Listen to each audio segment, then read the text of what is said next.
नमस्कार दोस्तों, आपका स्वागत है एक बार फिर से मेरे चैनल में। तो मैंने आपको प्रीवियस वीडियो जो था मेरा lecture number 7 of the wave optics, उसमें पूछा था कि आपको मॉडर्न फिजिक्स में क्या पढ़ना है। तो आप में से काफ़ी लोगों ने बोला है कि सर बीएससी लेवल का पढ़ाई है, और कुछ लोगों ने बोला है कि सर आप स्टार्टिंग का शुरू से पढ़ा दीजिए, हमारे पास टाइम कम है, इस टाइप से।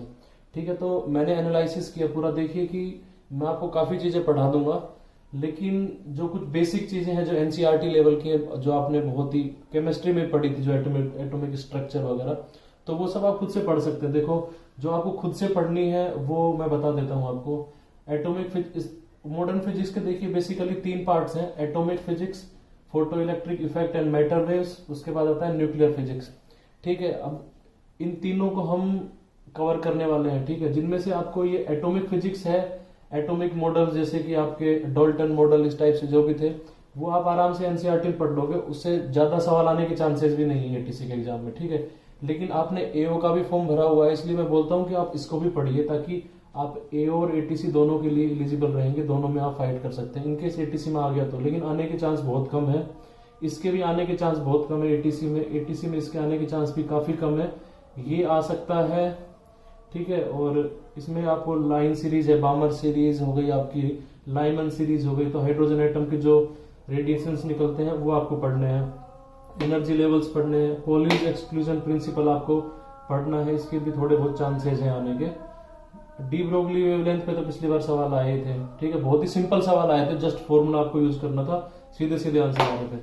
तो देखिए, आप यहाँ पे पढ़ सकते हैं, ये जो शुरू के जो 5 और 6 हैं, इनको अच्छे से पढ़ना है, इनकी रीडिंग लगानी है आपको। ठीक है, एओ के लिए जो ढंग से तैयारी करना चाहता है उसको तो ये भी अच्छे से पढ़ना है, जो ओनली एटीसी के लिए कर रहा है तो उसको इनकी रीडिंग लगानी है एनसीईआरटी से, और ये थोड़ा अच्छे से पढ़ना है। ठीक है, अब हम पढ़ेंगे फोटो इलेक्ट्रिक इफेक्ट और मैटर वेव्स। इसमें फोटो इलेक्ट्रिक इफेक्ट का भी आप फीडबैक बता देना, आपको पढ़ना है या नहीं पढ़ना है। बाकी मैटर वेव्स जो है उसके बारे में पढ़ाता हूँ, बीएससी लेवल का आज है ना, अपन उसको कवर करेंगे। ठीक है, जहां से एक सवाल पक्का आएगा। तो ये था आपके जो एटॉमिक फिजिक्स है उसका।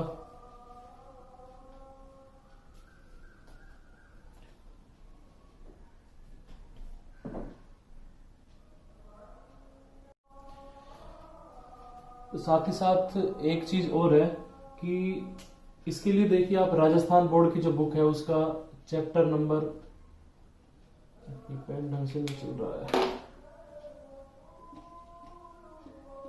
12th क्लास चैप्टर नंबर 14 आप इसको पढ़ सकते हैं। तो एओ के अंदर आपके पूरे नंबर आएंगे, जो भी सवाल आएगा ये 19 से बाहर नहीं आएगा। एटीसी के अंदर भी लगभग 90% इस टॉपिक के तो आपके उसी से ही आएंगे। ठीक है, बाहर आने के बहुत कम चांसेस हैं। तो आप राजस्थान बोर्ड का जो है चैप्टर नंबर 14 इसके लिए पढ़ सकते हैं।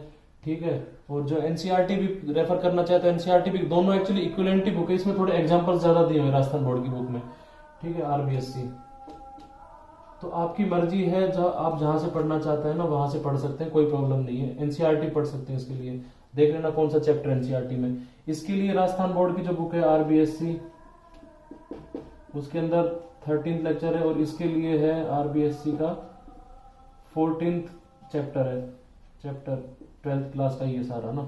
तो आप यहाँ से रीडिंग जस्ट मार सकते हैं। इनको मैं जो बीएससी लेवल का आएगा और बेसिक को सब कवर करने वाला हूँ, लेकिन यहाँ पे जो है ये बहुत ही ज्यादा बेसिक है। आपने ये 11th की केमिस्ट्री में भी पढ़ा होगा, ये सारी चीजें केमिस्ट्री में भी थी, आपने 12th में भी पढ़ा होगा, इंजीनियरिंग या फिर बीएससी में पढ़ा होगा। तो इतनी जो आसान चीजें उनको बार बार पढ़ाने का कोई सेंस नहीं है, मैं पढ़ाऊंगा, ज्यादा टाइम वेस्ट होगा। ठीक है, तो आप इनको अपने स्तर पर करें, मैंने बता दिया है कहाँ से पढ़ना है। बात करेंगे एक्सरे, टॉपिक है हमारा एक्सरे। इसके क्या है कि आपके एटीसी में पहले भी 2 सालों से काफी सवाल आए हैं, 5-6 सवाल आ चुके हैं 2 साल के अंदर। तो मान के चलो कि इसमें से अब की बार भी एक क्वेश्चन आने के पूरे चांस हैं।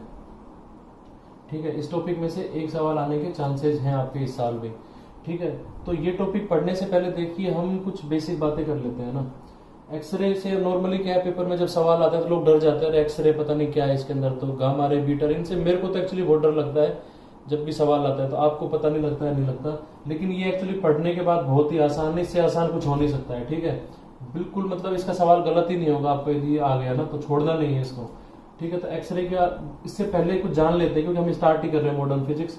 तो आपको पता होना चाहिए कि इलेक्ट्रॉन जो होता है उसकी वैल्यू कितनी होती है, उसके चार्ज की वैल्यू 1.6 इंटू 10⁻⁻19 कूलम। ठीक है, ये जो मास ऑफ इलेक्ट्रॉन होता है वो कितना होता है, मास ऑफ इलेक्ट्रॉन हमारा जो होता है 9 इंटू 10⁻31 kg। ठीक है, ये पता होना चाहिए आपको। आपको जो प्लांक्स कांस्टेंट है इसकी वैल्यू कितनी होती है, 6.6 इंटू 10⁻34 होती है, ये पता होना चाहिए। आपको एनर्जी का रिलेशन पता होना चाहिए। देखो चाहे तो इन सबको डिराइव भी कर सकते हैं, लेकिन कोई मतलब नहीं है ना, आपको डायरेक्ट पता है, पहले भी पढ़ चुके हो, बचपन से पढ़ते आ रहे हो। तो एनर्जी क्या होती है, H इंटू न्यू होती है आपकी, है ना, फोटोन की एनर्जी। फोटोन की या किसी भी जो इलेक्ट्रोमैग्नेटिक जो लाइट है वो एक्चुअली पार्टिकल्स में होती है, तो उसकी जो एक उसका जो क्वांटम होता है उसकी एनर्जी कितनी होती है, H इंटू न्यू होती है एक बंडल की। ठीक है, यहाँ पे H क्या है, प्लांक्स कांस्टेंट, इसकी वैल्यू हो गई हमारी 6.6 10⁻⁻34। न्यू क्या है, न्यू हमारी क्या होती है, फ्रीक्वेंसी होती है। ठीक है, फ्रीक्वेंसी। अब फ्रीक्वेंसी और जो हमारी वेवलेंथ उसका रिलेशन है वो भी देख लीजिए। अब वो क्या होता है, C इज इक्वल टू होता है न्यू इंटू लैम्डा। ठीक है, मतलब कि जो हमारी C है, C मतलब क्या है, C इज इक्वल टू होता है 3 इंटू 10⁸। ये होती है speed of light, speed of light, आपकी जो लाइट है उसकी स्पीड है ये। ठीक है, मीटर पर सेकंड में है ये हो गई आपकी फ्रीक्वेंसी, ये हो गई आपकी वेवलेंथ। ठीक है, तो ये फॉर्मूला बेसिक आपको पता होने चाहिए। उसके बाद हम ये टॉपिक अब स्टार्ट करते हैं। ठीक है, ये पता हो गया आपको।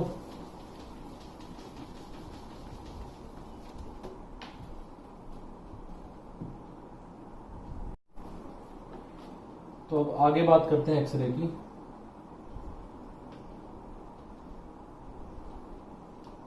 ठीक है, तो एक्सरे जो थी इसकी डिस्कवरी किसने करी थी, ये मतलब पेपर में नहीं पूछा जाएगा एक्सरे की डिस्कवरी किसने की थी, लेकिन फिर भी बता देता हूं मैं, रोन्टजेन ने की थी।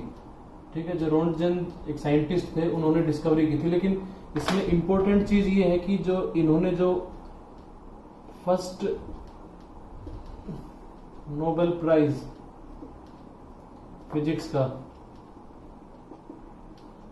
इनको ही मिला था। ठीक है, एक्सरे की डिस्कवरी के लिए रोन्टजेन को फर्स्ट नोबेल प्राइज मिला था फिजिक्स का। ठीक है, तो ये चीज आपके जीके में आ सकती है।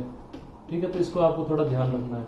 अब उसके बाद बात करते हैं कि एक्सरे कैसे प्रोड्यूस होती है। तो जो रोन्टजेन थे ये काफी दिन से एक्सपेरिमेंट कर रहे थे अपनी लैब के अंदर, काफी दिन तक देखा लेकिन कुछ मिला नहीं। रात को सडनली इन्होंने कुछ ऑब्जर्व किया, मिस्ड, एक्चुअली एक्सीडेंट हुआ था लैब के अंदर, उसमें इन्होंने देखा कुछ रेज निकली थी, उनके बारे में इसने जब पढ़ा तो वो एक्सरेज थी। और नाम एक्सरे इसलिए दिया क्योंकि अपन मैथमेटिकली मानते हैं ना, जब कोई चीज पता नहीं होती, माना जैसे कि किसी की एज निकालनी है तो मान लेते हैं, माना उसकी एज x, उसके पिता की 2x। ठीक है, तो x इसने इसलिए इसका नाम दिया x क्योंकि ये अननोन थी, एक्सरे। ठीक है, एक्सरे का नाम किस लिए दिया गया ये पता चल गया आपको। बाकी इसका कोई सेंस नहीं है याद करने का, ये जस्ट मैं बता रहा हूं आपको। अब उसके बाद हम बात करते हैं कि जो ये प्रोड्यूस कैसे हुई। देखो इसका सेटअप कैसा रहता है, फटाक से देख लो इसको ना। ये आपका होता है कैथोड, ये होता है आपका एनोड। ठीक है, उसके बाद में क्या होता है कि यहां पे आपका एक टारगेट लगा देते हैं। ठीक है, टारगेट है, ये कौन सा मटेरियल है, टंगस्टन। ठीक है, टंगस्टन लगा दिया है ये। अब ये जो है ना, इसको क्या करते हैं यहाँ पे और यहाँ पे बीच में एक बैटरी लगा देते हैं, उसके साथ में जोड़ देते हैं इसको। ठीक है, इसको जोड़ दिया, यहाँ पे कोई वोल्टेज दे दिया है। अब इसके बाद क्या होता है कि जब ये वोल्टेज को थोड़ा धीरे धीरे बढ़ाने लगेंगे, धीरे धीरे जब वोल्टेज को बढ़ाएंगे तो यहाँ पे क्या होगा ना कि यहाँ पे जो इलेक्ट्रॉन्स होंगे, जो बीच में ये जो गैप है दोनों के बीच में हाई वोल्टेज लगाया हुआ है, तो यहाँ के जो इलेक्ट्रॉन होते हैं वो काफी एक्साइट हो जाते हैं। ठीक है, एक्साइट होने के बाद वो क्या करेंगे, यहाँ किसी स्पीड के साथ में वो आगे बढ़ेंगे और यहाँ पे टकराएंगे।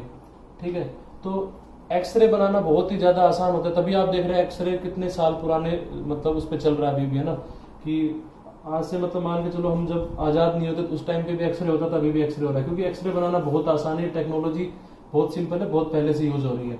एक्सरे में बेसिकली क्या होता है कि जब ये किसी टारगेट के टकराएगी यहाँ पे, तो इलेक्ट्रॉन जो होते हैं इनके पास कुछ एनर्जी होती है, ठीक है। वो एनर्जी क्या करेंगे, यहाँ पे जब टकराते हैं तो उसके बाद में वो कुछ मतलब कि यहाँ से कुछ रेज निकलती है यहाँ से, ठीक है, कुछ फोटॉन्स होते हैं, वो यहाँ से जब ये टकराते हैं तो उसके बाद वो निकलते हैं, ठीक है। तो उसके निकलने की वजह से क्या होता है, कुछ एनर्जी जो ये निकल रही है, ये एक्सरे, इन्हीं को नाम दिया गया था, इन्हीं को ही क्या कहते हैं, एक्सरे कहते हैं, ठीक है। अब इसके बाद में क्या होता है ना कि जो ये टारगेट है हमारा, इसकी प्रॉपर्टी पे भी डिपेंड करता है कि एक्सरे मतलब कि आपकी कितनी ज्यादा इंटेंसिटी की निकलेगी, कम निकलेगी। साथ ही साथ में ये जो वोल्टेज लगाया इस पे भी डिपेंड करता है कि जो यहाँ से इलेक्ट्रॉन जा रहे हैं और जो एक्सरे में आपकी जो वेवलेंथ आएगी उसके ऊपर इसका इफेक्ट क्या रहेगा। तो वो सब इस टॉपिक में हम पढ़ने वाले। बेसिक आपने स्ट्रक्चर देख ली कि कैसे बनता है, इसके ऊपर से आपके सवाल नहीं आएगा, ठीक है, इस पे कोई सवाल नहीं आएगा। ये जस्ट मतलब कि थोड़ा आपको पता चलना चाहिए ना कि होता क्या है इसके अंदर, ठीक है। अब थोड़ा आगे बढ़ते हैं।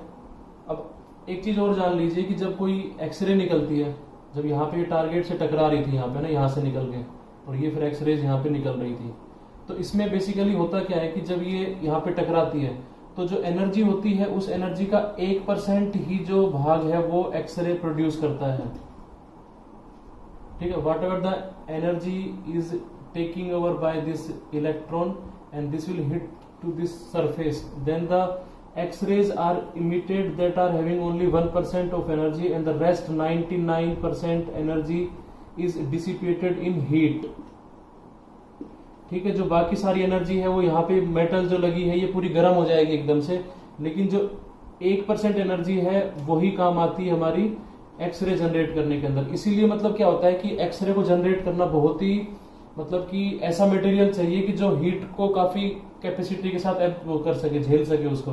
तो आपको पता ही है जो टंगस्टन होता है, टंगस्टन होता है इसका जो मेल्टिंग पॉइंट है, मेल्टिंग पॉइंट ही क्या होता है, काफी हाई होता है, इसलिए टंगस्टन को यूज करते हैं यहाँ पे, ठीक है। तो एक्सरे बनाना बहुत ज्यादा आसान है। जब कैथोड और एनोड के बीच में हम किसी मतलब इस टाइप के जो मटेरियल है उसको लगाते हैं, वहां पे जाके वो टारगेट पे हिट करती है जो हमारे इलेक्ट्रॉन निकलने के बाद, तो उसके बाद क्या होता है, कुछ रेज निकलती है, वही एक्सरेज होती है। तो एक्सरेज की कुछ मतलब की इसके बारे में जान लीजिए कि होता है क्या। एक्सरे जो होती है इनकी वेवलेंथ जो होती है ना, वेवलेंथ लैम्डा, बहुत ही क्या होता है, स्मॉल होता है, मतलब मान के चलिए नैनोमीटर की ऑर्डर में होता है, ठीक है, इनका जो लैम्डा होता है वो। अब बात करते हैं कि एक्सरेज कितने तरह की होती हैं, ठीक है। अब आता है टाइप्स ऑफ एक्सरे। एक्सरे कितने तरह की होती है, बेसिकली ये होती है 2 तरह की, ठीक है। पहली होती है हार्ड, दूसरी होती है सॉफ्ट। तो ये जो टॉपिक है इसमें से मान के चलिए आपके थ्योरेटिकल सवाल भी आ सकता है, क्योंकि आप पिछले 2 सालों के अंदर मतलब मान के चलिए टोटल 5-6 सवाल आए हैं, जिनमें से 2 न्यूमेरिकल आए हैं और 3-4 सवाल थ्योरेटिकल आए आपके, ठीक है। तो आपको मतलब कि ये थ्योरी भी इसकी क्लियर होनी चाहिए कि क्या क्या होता है इसमें ना। पूछ सकते हैं सॉफ्ट और हार्ड के बीच में डिफरेंस। तो जो हार्ड होती हैं इनकी क्या प्रॉपर्टी है, सॉफ्ट की क्या प्रॉपर्टी है, बस जस्ट आपको ये याद रखना है। हार्ड जो होती हैं इनकी जो पेनिट्रेशन पावर होती है,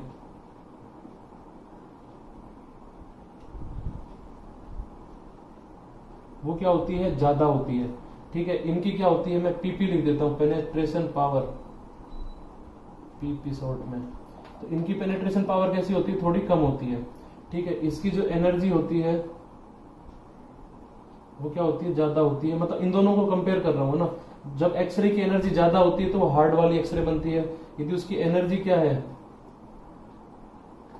कम है, तो वो कौन सी रहेगी, सॉफ्ट वाली रहेगी, ठीक है। यदि अपन और दोनों के अंदर डिफरेंस देखें तो जो हार्ड वाली जो अपनी होती है उसकी जो वेवलेंथ होती है, वेवलेंथ क्या होती है उसकी, कम होती है, ठीक है, मीन्स लेस।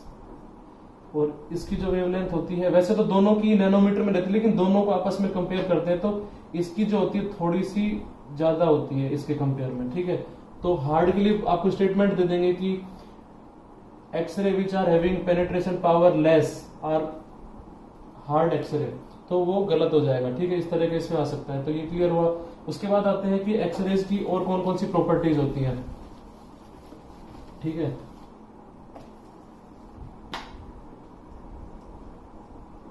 प्रॉपर्टीज एक्सरे की क्या है। तो देखो एक्सरे जो होती है ना, ये याद रखना, ये आपके शायद पिछली बार सवाल भी आया था, इसमें पूछा गया था कि एक्सरेज जो होती है ना, ये इनकी एक प्रॉपर्टी है कि ये unaffected by electric and magnetic field.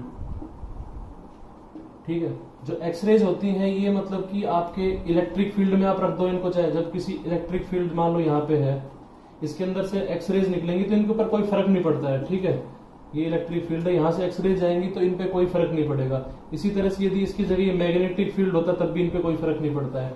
ठीक है, तो इसका मतलब क्या है कि एक्सरेज जो होती हैं ये अनअफेक्टेड होती हैं इलेक्ट्रिक एंड मैग्नेटिक फील्ड पे। थ्योरेटिकल सवाल दे सकते हैं कि एक्सरे जो होती है डिपेंड करती है मतलब कि इलेक्ट्रिक फील्ड पे, लेकिन मैग्नेटिक फील्ड होता है उस पर इंडिपेंडेंट रहती है। लेकिन आपको पता होना चाहिए दोनों से कोई फर्क नहीं पड़ता है। ठीक है, एक इनकी प्रॉपर्टी है ये स्कैटर्ड हो जाती है, स्कैटर्ड बाय ऑल सब्सटेंसेज। जितने भी सब्सटेंसेज होते हैं सभी से ये स्कैटर्ड हो जाते हैं, बस याद रखना है। एक इसकी प्रॉपर्टी है कि ये जो होती है पार्शियली एब्जॉर्ब हो जाती है।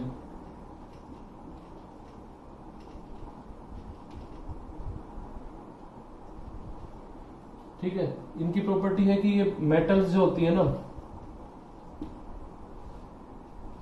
मेटल्स के द्वारा एब्जॉर्ब की जाती है। ठीक है, जो एक्सरे हमारी होती है। लेकिन इसके अंदर एक चीज याद रखना, यहां से सवाल आ सकता है, वो क्या है कि जब मेटल जो होती है उसका मतलब मान के चलो कि एटॉमिक वेट, मास या फिर वेट, एटॉमिक वेट यदि मेटल का ज्यादा है, ठीक है, तो वो क्या करेगी,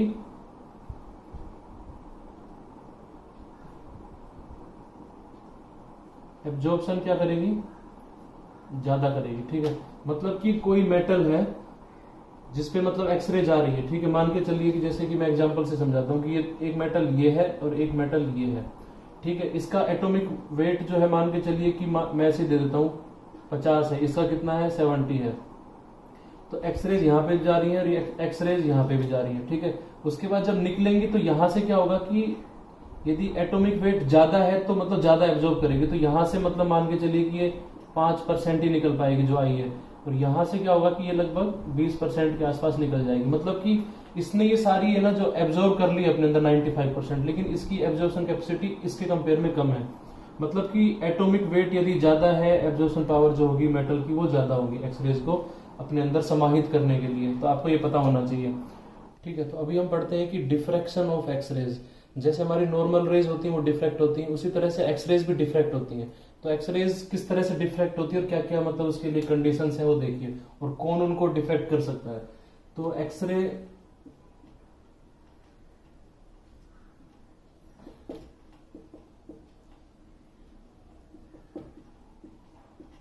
ठीक है, तो एक्सरे डिफ्रैक्शन देखिए, आपको पता था डिफ्रैक्शन के लिए कंडीशन थी डी जो होता लगभग बराबर होना चाहिए किसके, वेवलेंथ के। ठीक है, ये अपन ने पढ़ी थी वेव ऑप्टिक्स में। तो एक्सरे जो होती है, एक्सरे की जो लैम्डा है, लैम्डा फॉर एक्स रे, वो क्या होता है नैनोमीटर की फॉर्म में होता है, मतलब कि काफी कम होता है।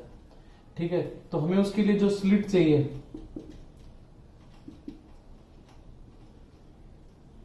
Very less. ठीक है, तो बहुत ही छोटी स्लिट चाहिए उनके बीच की डिस्टेंस। तो प्रैक्टिकली क्या होता है कि बहुत ही मतलब नैनोमीटर की ऑर्डर की जो स्लिट्स बनाना इम्पॉसिबल है। तो उस केस में क्या करते हैं ना कि हम इनका डिफ्रैक्शन फिर किस तरह से करते हैं। तो ये पाया गया कि जो क्रिस्टल्स होते हैं ना, क्रिस्टल्स हमारे क्रिस्टल्स जो होते हैं उनके लैटिस जो रहते हैं, उनके बीच के जो स्पेसेस रहते हैं, ठीक है, प्लेन्स रहते हैं, उनके ये दोनों प्लेन आपस में एक तरह से जैसे हमारी स्लिट की तरह काम करते हैं। ये डिस्टेंस दोनों के बीच की डी हो गई है, इस तरह से काम करते हैं। ठीक है, इनके ऊपर ज्यादा मतलब कि डीपली नहीं पढ़ना है, बस थोड़ा सा मैं बताता हूँ कैसे इनका डिफ्रैक्शन होता है। ठीक है,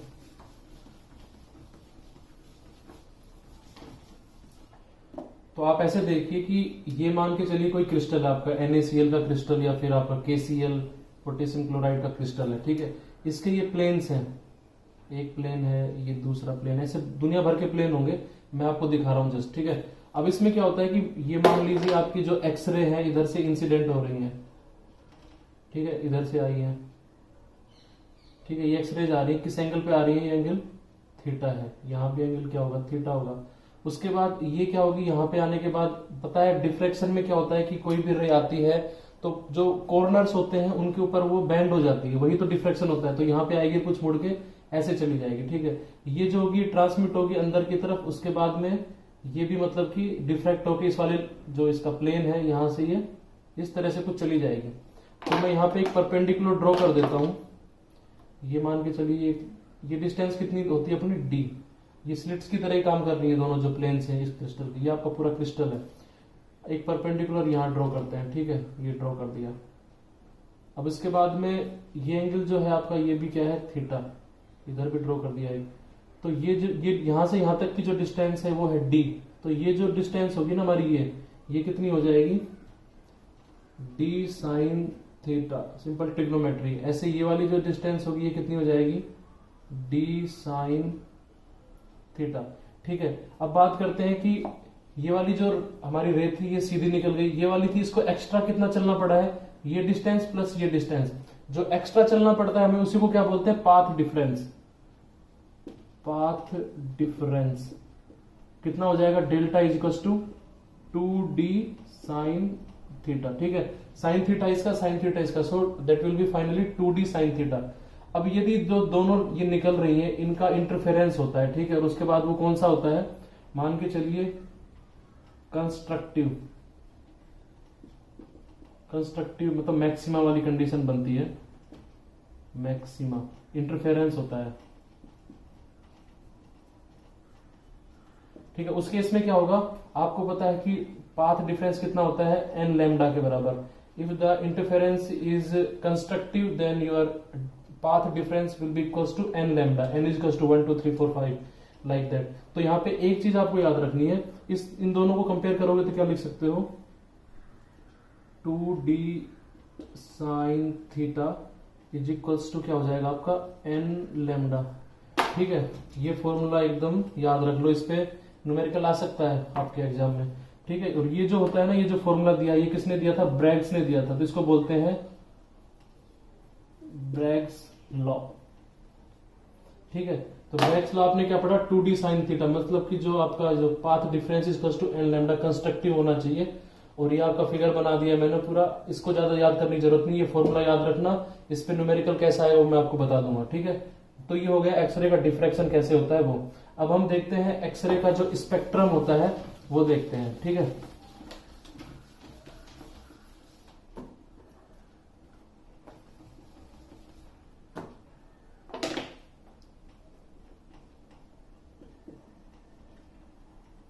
तो एक्सरे के स्पेक्ट्रम में भी देखते हो दो तरह के स्पेक्ट्रम होते हैं, ठीक है। एक होता है कॉन्टिन्यूअस,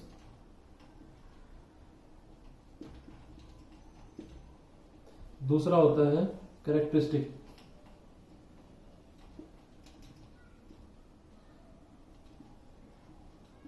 इसकी स्पेलिंग देख लेना, ठीक है। तो दो तरह के स्पेक्ट्रम्स होते हैं, ठीक है। अब इनके अंदर क्या पाया गया, जब इनका जो एक्सरेज थी उनका एक प्लॉट बनाया गया, किसके बीच में, वेवलेंथ के बीच में, साथ ही साथ में इंटेंसिटी ऑफ एक्सरे, ठीक है। एक्सरे की इंटेंसिटी एंड वेवलेंथ के बीच में जब प्लॉट ड्रॉ किया गया तो उसमें क्या पाया गया कि जब हम किसी इलेक्ट्रॉन को भेजते हैं किसी टारगेट पे, ठीक है, यदि वो नॉर्मल एनर्जी के साथ जा रहा है इलेक्ट्रॉन, देन क्या होता है कि कुछ इस तरह से हमें प्लॉट मिलता है, ठीक है। उसके बाद उसकी एनर्जी थोड़ी बढ़ाते हैं इलेक्ट्रॉन की, जैसे ये इलेक्ट्रॉन है यहां से निकल के और इधर टकरा रहा है, ठीक है, यहां से निकल के इधर टकरा रहा है, यहां से फिर हमारी एक्सरे निकल रही है। तो इसकी जो एनर्जी है उसकी बात कर रहा हूं मैं। तो इसकी एनर्जी थोड़ी और बढ़ाते हैं तो फिर क्या होता है, इस तरह का पैटर्न मिलता है। थोड़ी और बढ़ाते हैं तो क्या है, इस तरह का मिलता है। और थोड़ी बढ़ाते हैं तो क्या है, इस तरह का पैटर्न मिलता है, ठीक है। तो ये जो आपके जो स्पेक्ट्रम्स हैं अलग अलग जिनके मैंने ग्राफ बनाया, तो ये वाला जो है ए, ये बी, ये सी और ये वाला डी। तो इनमें से जो ए है, बी है और सी है, ये तीनों कौन से हो जाएंगे? Continuous spectra. और जो आपका डी है ये कौन सा हो जाएगा? कैरेक्टरिस्टिक्स। ठीक है, ये जो नोब है, ये जो पीक है, इसको बोलते हैं के बी, और ये जो है इसको बोलते हैं के ए, या फिर के अल्फा बोल सकते हैं आप इसको, के अल्फा के बीटा, सॉरी के अल्फा एंड के बीटा। ठीक है, अब इनके अंदर याद रखना कि करस्पॉन्डिंग टू के बीटा आपका जो लैम्डा है और करस्पॉन्डिंग टू के अल्फा, तो कौन सा बड़ा है? लैम्डा ऑफ के alpha is more than lambda of के बीटा। ठीक है, ये आपको याद रखना है। तो इसके अंदर कुछ नहीं है, इतना सही था। और जो आपका ये कंटिन्यूअस होता है, इसके अंदर एक आपका लैम्डा मिनिमम होता है, लैम्डा मिनिमम। ठीक है, मतलब कि वो लैम्डा जिससे नीचे यदि आपका वेवलेंथ होगी, आपके जो फोटॉन्स है, तो वो निकल ही नहीं पाएंगे। मतलब एक मिनिमम वेवलेंथ उनकी होनी चाहिए, जो आपके जो फोटॉन्स एक्सरे के जो निकल रहे हैं, उससे कम यदि वेवलेंथ होगी तो वो लोग निकल नहीं पाएंगे। ठीक है, तो वो कंटिन्यूअस स्पेक्ट्रा में मतलब कि होते हैं। और जो अपना जो कैरेक्टरिस्टिक्स है, इसके अंदर क्या होता है, इसके अंदर इसका फिनोमेना आप जान लीजिए। यदि एनर्जी ज्यादा होगी, मैंने बताया ना कि एनर्जी जब ज्यादा होगी तो उस केस में क्या है कि इस तरह की स्ट्रक्चर बनेगी। तो एनर्जी ज्यादा होगी, सीधी सीधी बात है, जब इलेक्ट्रॉन जो होगा टारगेट से टकराएगा, मान लो यहाँ टकराया, तो उसको मैं दिखाता हूँ। उसमें भी क्या है, टारगेट के अंदर एटॉमिक स्ट्रक्चर होगी, कुछ कुछ होंगे, कुछ इलेक्ट्रॉन बाहरी उसमें होंगे, कुछ होंगे अंदर की सेल्स में। ठीक है, तो ये इलेक्ट्रॉन क्या करेगा, यहाँ पे टकराने के बाद इनको यहाँ से बाहर निकाल देगा। ठीक है, और ये जगह जो खाली होगी, यहाँ पे कौन होंगे? बाहर के जो इलेक्ट्रॉन है, बाहर की जो सब सेल्स हैं, उनके इलेक्ट्रॉन अंदर आ जाएंगे। ठीक है, तो इस तरह की कुछ मतलब वो स्ट्रक्चर बना देते हैं स्पेक्ट्रम के अंदर। इसीलिए मतलब कि ये जो होता है आपका, इस तरह का आपको कैरेक्टरिस्टिक्स मिलता है, अल्फा के बीटा वाला। ठीक है, कंटिन्यूअस के अंदर क्या होता है कि नॉर्मल होता है। अब हम एक इंपॉर्टेंट फॉर्मूला देख लेते हैं, जिसके अंदर हम इसकी बात करेंगे। तो ये दो तरह के जो आपके स्पेक्ट्रम थे, समझ में आ गए होंगे आपको। ठीक है, अब एक इंपॉर्टेंट फॉर्मूला क्या है आपका, कि जो लैम्डा होता है ना आपका, मतलब कि एक्सरेज को निकालने के लिए कितनी मिनिमम आपकी वेवलेंथ निकलेगी, और जो वोल्टेज अपन अप्लाई करते हैं, जो मैंने बताया था ना कि इस तरह का एक सेटअप बनाते हैं, और ये है कैथोड आपका, ये एनोड है, फिर एक्सरेज निकलती है, तो ये वोल्टेज, तो ये वोल्टेज और इसका जो वेवलेंथ निकलती है, उन दोनों के बीच में मतलब रिलेशन है। ठीक है, तो वो रिलेशन क्या होता है, lambda minimum is equal to होता है क्या, 1.24 इंटू 10⁻⁻6 डिवाइडेड बाय वोल्टेज। ठीक है, ये आंसर किस में रहेगा आपका, मीटर में। ठीक है, तो ये फॉर्मूला आपको याद रखना है कि lambda minimum is equal to क्या होता है, 1.24 इंटू 10⁻⁻6। ये किसका है, एक्सरे का हमारा वेवलेंथ है, वो कितनी होगी मिनिमम, वो इस पर डिपेंड करती है वोल्टेज पे। मतलब वोल्टेज आपका बढ़ेगा तो एक्सरे की जो हमारी वेवलेंथ है, एक्सरे की वेवलेंथ क्या हो जाएगी, कम हो जाएगी, इनवर्सली प्रोपोर्शनल है। ठीक है, अभी तो आपको पता चल गया कि आपका लैम्डा मिनिमम, इसी से ही मैं निकाल सकता हूं कि आपकी जो फ्रीक्वेंसी है मैक्सिमम, क्योंकि आपको पता है कि लैम्डा और फ्रीक्वेंसी जो है ना।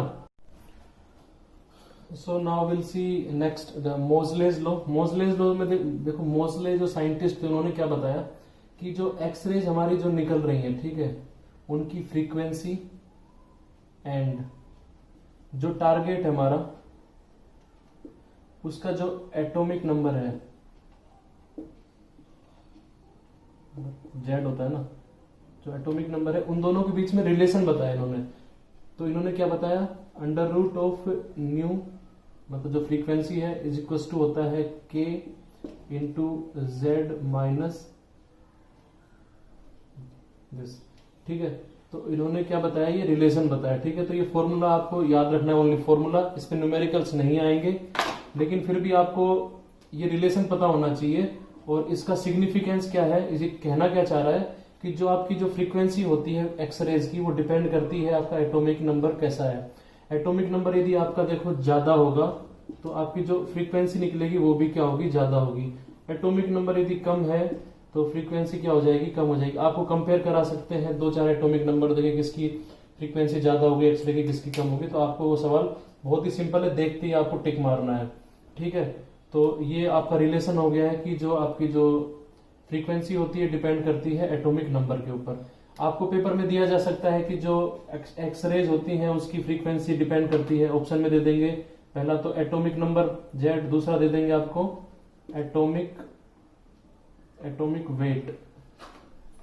ठीक है, तो ध्यान रखना एटॉमिक वेट में कंफ्यूज मत होना, पता चला आप ऑप्शन नंबर 2 टिक करके आ गए, ऑप्शन वन नहीं किया टिक। तो correct answer is option 1, that is आपका एटॉमिक नंबर। ठीक है, तो नए नए जितने भी एलिमेंट्स हो रहे हैं उनके अंदर ये काफी महत्वपूर्ण भूमिका निभा रही है, अपनी जो एक्सरेज है उनको काफी उपयोग किया जा रहा है, क्योंकि एक्सरेज है रिलेटेड है अपने एटॉमिक नंबर से, तो नए वालों का एटॉमिक नंबर डिसाइड करने में एक्सरेज की काफी हेल्प ली जा रही है। ठीक है, ये इसका प्रैक्टिकल सिग्निफिकेंस है कि क्या आज के जमाने में इसका उपयोग हो रहा है। अब हम इसमें न्यूमेरिकल्स देखते हैं कैसे सवाल। तो हम सवाल देखते हैं, what is the frequency and the energy of A X ray beam having wavelength 1.5 angstrom. ठीक है, तो इसमें देखो क्या दिया हुआ है आपको। एक्सरे के सवाल आसान आते हैं, हमेशा छोड़ने नहीं है वो ना। तो क्या पूछा है, फ्रीक्वेंसी पूछी है ना। हमें पता है कि एक्सरे की यदि वेवलेंथ दे रखी है lambda is equal to 1.5 angstrom. ठीक है, तो हमें एक फॉर्मूला पता है, C इज इक्वल टू होता है न्यू लैम्डा। आपको बताया था मैंने वेवलेंथ और फ्रीक्वेंसी का रिलेशन। आपको लैम्डा पता है, न्यू निकालना है, तो न्यू निकाल सकते हैं, is equal to C upon lambda. आपको C पता है 3 इंटू 10 टू द पावर 8। आपको क्या पता है, लैम्डा भी पता है आपको कितना है 1.5 इंटू 10 टू द पावर -9। तो आपकी क्या आ जाएगी, ये फ्रीक्वेंसी आ जाएगी। आपको निकालना है एनर्जी। एनर्जी क्या होती है, H इंटू न्यू। आपको H पता है 6.6 into 10 to the power -34 into आपको न्यू पता है, यहां से जो निकलेगा ना न्यू निकाल के डाल देना, आपका आंसर आ जाएगा। बहुत सिंपल है, ऐसे सवाल डायरेक्ट आते हैं। तो अभी हम इस पे अगला सवाल देखते हैं। इसमें है calculate the velocity and kinetic energy of the electron strike to the target of X-ray tube operated at 50 kilowatt. ठीक है, इसमें फिर आपको निकालना है, तो वेलोसिटी निकालना है, काइनेटिक एनर्जी लैम्डा मिनिमम, आपको एक निकालना है maximum frequency of the emitted X-ray, फिर निकालना maximum energy emitted per photon. ठीक है, तो ये सब चीजें आपको निकालनी है। तो इसमें आपको इतना सारी चीजें पेपर में नहीं पूछ जाएगी, आपको ये चीज देख के आपको कोई भी एक चीज पूछ सकते हैं। आपका एक ऑब्जेक्टिव टाइप का सवाल आएगा, इसमें 5 तरह के सवाल बन रहे हैं ना, पेपर में कोई एक आ सकता है, तो मैं सभी कर देता हूँ यहाँ पे। पहले पूछा है वेलोसिटी ऑफ इलेक्ट्रॉन, पूछा है काइनेटिक एनर्जी उसकी पूछी है, दोनों चीजें पूछी है। तो सॉल्यूशन क्या हो जाएगा, इसकी काइनेटिक एनर्जी कितनी हो जाएगी इलेक्ट्रॉन की। आपको पता है एनर्जी क्या रहती है, यदि कोई चार्ज Q है या तो कोई चार्ज Q है और वो वोल्टेज V अप्लाई कर रहे हैं उस पर, तो Q इंटू वी क्या आ जाता है, एनर्जी। तो यहाँ पे इलेक्ट्रॉन पे चार्ज कितना है E, वोल्टेज कितना है 50 किलो वोल्ट, तो एनर्जी कितनी आ जाएगी, kinetic energy is equal to 50 कितना इंटू इलेक्ट्रॉन का चार्ज कितना है 1.6 इंटू 10 टू द पावर -19, इतना जूल आ जाएगी आपकी। ठीक है, आपकी काइनेटिक एनर्जी आप यहां से सॉल्व करके निकाल सकते हो। ठीक है, सेकंड चीज क्या निकालनी है, वेलोसिटी। ठीक है, वेलोसिटी v निकालनी है। फ्रीक्वेंसी v ऐसी बनाता हूं मैं, और ये भी दोनों में कंफ्यूज मत होना। वेलोसिटी कितनी होगी, वेलोसिटी का पता है हमको निकालने के लिए, अपना एनर्जी कितनी होती है 12mv²। ये वेलोसिटी इक्वल टू कितनी हो जाएगी, जो भी एनर्जी है वो सारी काइनेटिक एनर्जी के बराबर कर दो, ये निकाली है अपन ने अभी। तो 50, इसको कर ही देता हूं ना, 58। ठीक है, ये 0 उड़ जाएगी यहां से, 1 2 3 into 10 to the power -19 joule. ठीक है, यहां से आप क्या निकालोगे, मास ऑफ इलेक्ट्रॉन आपको पता ही है, मास ऑफ इलेक्ट्रॉन क्या पुट कर दोगे 9 into 10 to the power -31 kg। ठीक है, ये पुट यहाँ कर देना, तो आपकी v निकल जाएगी, v इज इक्वल टू जो भी ये डेटा है डिवाइडेड बाय में मास ऑफ इलेक्ट्रॉन, उसका अंडर रूट कर दोगे तो आपका क्या निकल जाएगा, वेलोसिटी। फिर उसके बाद निकालते हैं सेकंड चीज लैम्डा मिनिमम।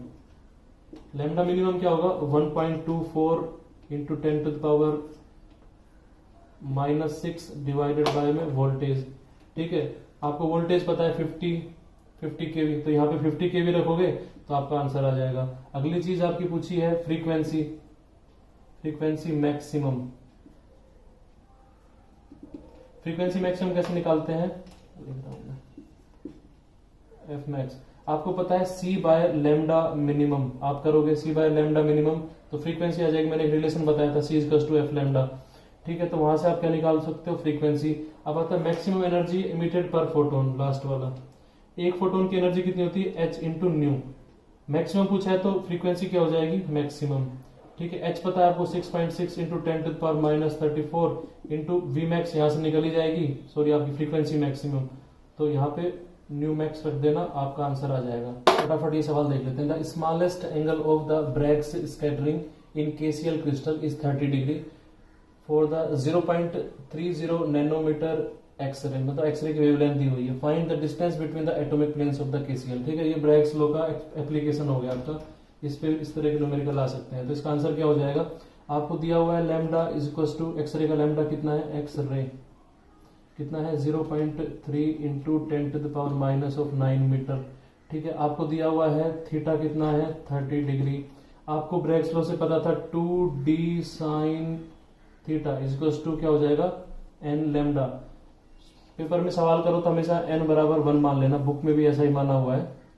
ठीक है, तो n 1 मानेंगे तो इसका टू क्या हो जाएगा लैम्डा, मतलब फर्स्ट कंस्ट्रक्टिव के लिए बात कर रहे हैं, फर्स्ट कंस्ट्रक्टिव फ्रिंज। ठीक है, उसके तो यहाँ पे थीटा क्या रखेंगे अपन 2d साइन थीटा हो जाएगा, साइन 30 डिग्री मतलब 1/2 30 डिग्री दिया है ना, इज इक्वल टू लैम्डा। ठीक है, लैम्डा अपना कितना है 0.3 इंटू 10⁻⁹। ठीक है, यहाँ से आप सोल्व करके इसको आप यहाँ से आंसर नहीं, 2 से 2 कट जाएगा, तो डी आपका कितना आ जाएगा लैम्डा के बराबर ही आ जाएगा। ठीक है, और बेसिकली डिफ्लेक्शन के लिए कंडीशन भी होती है d equal to lambda appropriate आपका अप्रोक्सीमेटली लैम्डा के बराबर। ठीक है, तो यहाँ से अपन क्या देख सकते हैं, डी निकाल सकते हैं कि जो KCl के जो क्रिस्टल्स हैं उनके जो कंजिक्यूटिव प्लेन्स हैं उनके बीच में जो डिस्टेंस होगी वो कितनी होगी 0.3 इंटू 10⁻⁹ मीटर। ये आपका आंसर हो जाएगा। तो आपका जो ये टॉपिक है इसमें बहुत ही आसान सवाल आते हैं, कुछ थ्योरेटिकल क्वेश्चंस भी वो भी करते हैं अभी अपन। आपने जो थ्योरेटिकल क्वेश्चंस की बात करें तो पहला सवाल है, if the X-ray tube is working at 25 kilovolt then minimum wavelength of X-ray will be. ठीक है, तो आपको इस तरह के सवाल कराए भी हैं, आपको पता होना चाहिए, तो आप इसको कर सकते हैं। सिंपल सा सवाल है। नेक्स्ट है, the wavelength of the characteristics X-ray depends on, ये डिपेंड करती है एटॉमिक नंबर पे, और जो कंटिन्यूस एक्सरे होती है उसकी वो इंडिपेंडेंट होती है एटॉमिक नंबर से भी। ठीक है, तो ये फैक्ट आपको याद रखना है और एग्जाम में डायरेक्टली पूछा जा सकता है। Next question, the wavelength of the continuous X-ray depends upon, so सीधा आ जाएगा इसमें इंडिपेंडेंट ऑफ टारगेट। ये जो होती है क्योंकि इसका कंटिन्यूस स्पेक्ट्रम आता है, ये उसका जो साइज है, अंदर की जो सेल की जो कंस्ट्रक्शन है, कौन से इलेक्ट्रॉन कहाँ पे है, वो उस पर डिपेंड नहीं करती है। तो continuous X-ray independent of target, ये आपका आंसर आ जाएगा। ठीक है, so the next question is the penetration power of X-ray depends on. तो आपको पता है पेनिट्रेशन पावर जो होती है डिपेंड करती है energy of electron. Energy of electron आपको पता है ये क्या होती है, E इंटू वी। सो मतलब जिसका पोटेंशियल डिफरेंस ज़्यादा होगा एनोड कैथोड के बीच में, then it will be more penetrating. तो इसका आंसर ए आ जाएगा आपका।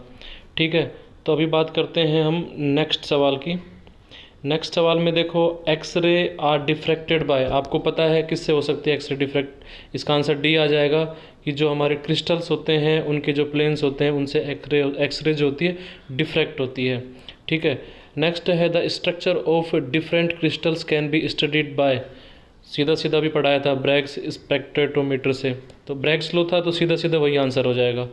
ठीक है, अब बात करते हैं आगे के सवालों की, जिसके अंदर है X-ray absorptions for more basic coefficients is.